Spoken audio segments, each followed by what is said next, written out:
Bonjour, Laurence Luyet-Tané.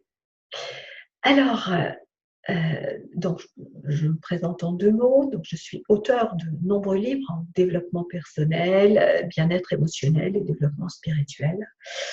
Et aujourd'hui, je suis essentiellement coach de transformation, business coach, mais dans mon approche, eh bien, j'intègre ma médiumnité. Et c'est donc de ce sujet, de la médiumnité, dont je vais vous parler. Alors, tout d'abord, je voudrais préciser ce qu'est la médiumnité. Alors, parce que je trouve que c'est galvaudé. Voilà. Alors, moi, c'est vrai que je ne me présente jamais en tant que médium, ça m'énerve. Pourquoi? Parce que de suite, voilà, ça fait une étiquette, un peu un truc sulfureux des fois, qui m'agace profondément parce que c'est une méconnaissance du fonctionnement de l'être humain que voilà, de coller toutes ces étiquettes au niveau médium. Bon, mais on va voir ça un petit peu plus avant.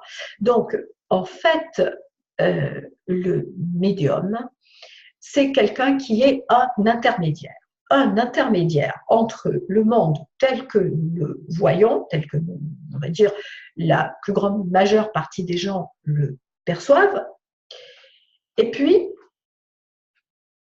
le monde intangible. Voilà. Je ne vais pas parler d'invisible, mais j'ai envie de dire l'intangible et les diverses manières dont ce monde intangible se manifeste. Voilà. Or, souvent, on a tendance à penser que le médium, c'est celui qui parle avec les morts, qui est en contact avec les esprits décédés. Ça, c'est une des manières dont la médiumnité s'exprime. Mais ça ne veut pas dire que tous les médiums parlent avec les morts. Moi, par exemple, je ne parle pas du tout avec les morts. Ils ne me parlent pas, je ne crois pas du moins.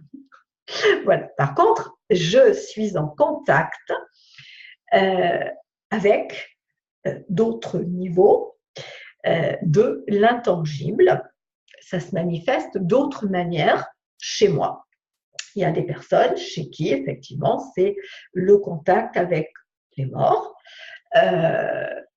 Pour chacun, si vous voulez, ça va se manifester de diverses manières et ça n'est pas non plus quelque chose qui est figé dans le temps. Pourquoi? Parce que, comme je dis, c'est qu'en fait, dans ce domaine du subtil, de l'intangible, eh bien, on est en formation continue toute notre vie. Voilà. Mais c'est bien, au moins, on n'a pas à faire de demande de formation continue, à voir si la formation peut être prise en charge. On y est automatiquement. J'ai envie de dire, quelque part, on n'a pas le choix. On est poussé, bon voilà, allez, hop, ça y est, tu vas apprendre ça. Voilà. Donc, c'est pour ça que si vous voulez, la manière dont ces capacités extrasensorielles se manifestent chez les personnes peut évoluer dans le temps.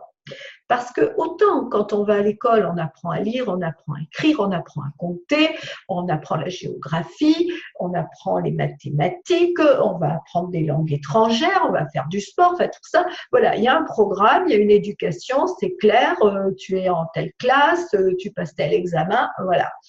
Mais sauf que dans l'autre niveau, eh ben, c'est pas aussi clair que ça, surtout pour nous. Pour eux, peut-être là-haut, je ne sais pas, mais en tout cas, pour nous, c'est pas facile. Hein, on n'a pas une liste où c'est écrit, bon voilà, tu vas apprendre ça, tu vas apprendre ça. Et c'est, j'ai envie de dire, rétrospectivement qu'on comprend qu'est-ce qui se passe. Et une fois qu'on a intégré quelque chose, pas qu'il y a autre chose, et bon, bah, qu'est-ce qu'on en fait? Comment est-ce qu'on fait? Voilà, ça ne nous est pas forcément livré avec un mode d'emploi. Donc, c'est pour ça que je dis, j'ai beaucoup d'humour et j'aime bien rire à ce niveau-là, parce que je sais que, bon, il y a plein de personnes qui seront OK avec moi. On est vraiment en formation continue tout le temps.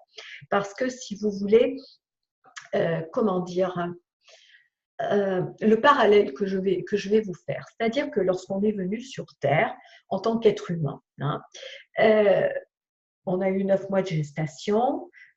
Pendant ces 9 mois, notre corps physique s'est construit, hein, a grandi, que ce soit au niveau physique, que ce soit au niveau neurologique, de façon à ce que lorsqu'on est né, on était un être humain fini.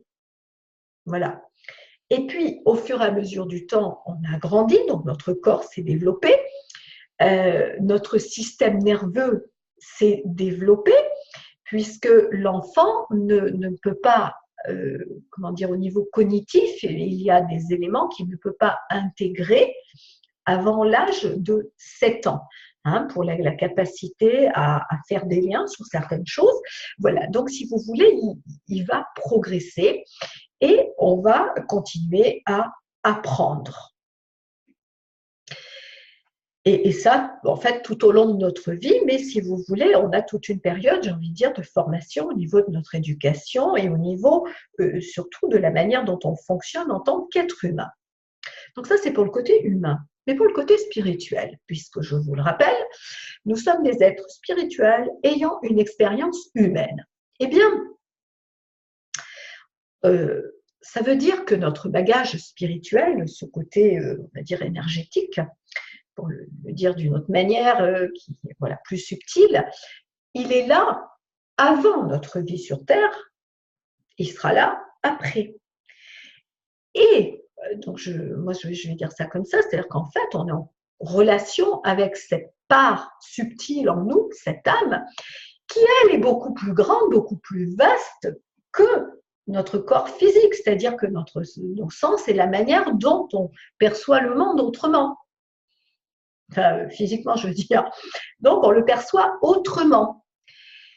Et ça, c'est pour tout le monde. Sauf qu'effectivement, il y a des personnes qui arrivent dans cette vie avec un petit peu plus de bagage au niveau de la perception subtile du monde. Voilà, donc c'est pour ça qu'on va les appeler des médiums, des personnes à capacité extrasensorielle, etc. Et pour chacun de nous, on va aussi percevoir sur ces niveaux subtils de diverses manières. Mais on arrive avec ce bagage.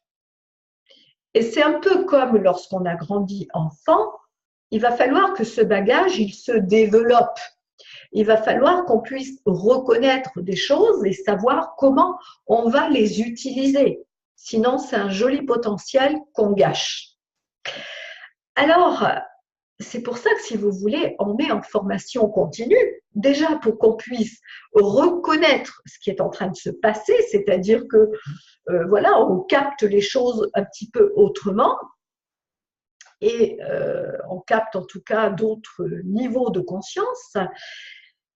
Et puis, acquérir la manière de fonctionner avec ça.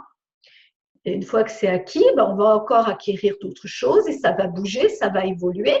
Donc, ça va nous permettre de voir différentes manières de fonctionner. De la même manière, j'ai envie de dire que dans notre vie physique, eh ben, on va fonctionner, je ne sais pas, on va marcher plus ou moins vite, on va courir, on va trottiner, on va sauter. Eh ben, voilà, et tout ça, c'est des manières de fonctionner. Ben, j'ai envie de dire qu'au niveau médiumnique, c'est la même chose. Des fois, il y a des personnes qui vont voir, d'autres qui vont entendre, d'autres qui vont sentir, donc des qui vont savoir, d'autres on a tout, d'autres fois c'est plus un sens plus qu'un autre. Vous voyez, donc tout ça, eh ben, on le reconnaît, on l'identifie, on voit et on apprend à fonctionner avec ça. Et surtout, à l'intégrer dans notre vie quotidienne. Et là, ça ne veut surtout pas dire qu'on est supérieur aux autres, qu'on sait mieux que les autres, non, certainement pas, et encore moins qu'on a un pouvoir. Alors, c'est vrai qu'on y est tous passés, je pense, plus ou moins à un certain moment. On a un don. Non, non. Tout le monde a ça, c'est plus ou moins développé chez certains, mais on n'est pas supérieur. on n'a pas un pouvoir. Et ça, c'est très important. Parce qu'en fait, toute la question, c'est comment est-ce que je vais l'intégrer à ma vie quotidienne. Donc, ça veut dire, est-ce que je vais avoir un métier qui me demande d'utiliser ça et comment je l'exerce? Qu'est-ce que je fais? Est-ce que c'est dans le soin? Est-ce que voilà? Ou alors, est-ce que non, je ne l'exerce pas dans mon métier, mais est-ce que quand même, ces perceptions que j'ai, je peux en faire quelque chose dans ma vie? Et là, moi, j'ai envie de vous dire absolument oui. Ça veut dire que effectivement, parfois, ça peut poser des questions si on travaille dans un métier où ces capacités-là ne s'expriment pas. Alors, moi, personnellement, ce que j'ai envie de dire, c'est qu'on n'est pas obligé d'avoir un métier où ça s'exprime. Ça, où ça s'exprime, j'entends, où on l'utilise vraiment, où c'est reconnu comme tel. Je vais dire que bon, après, c'est un choix. Mais en tout cas, savoir que si vous avez des capacités médiumniques, que vous travaillez dans une entreprise qui n'a strictement rien à voir avec ce monde-là, vous avez un rôle à jouer. Vous avez un rôle bien spécifique à jouer à d'autres niveaux qui peuvent se manifester de différentes manières. Et ça, c'est très important que vous en soyez conscient. De façon, si vous voulez, à ne pas vous couper de cette capacité que vous avez. Voilà. Donc, vous pouvez me retrouver sur mon site laurencelietane.com. À très bientôt.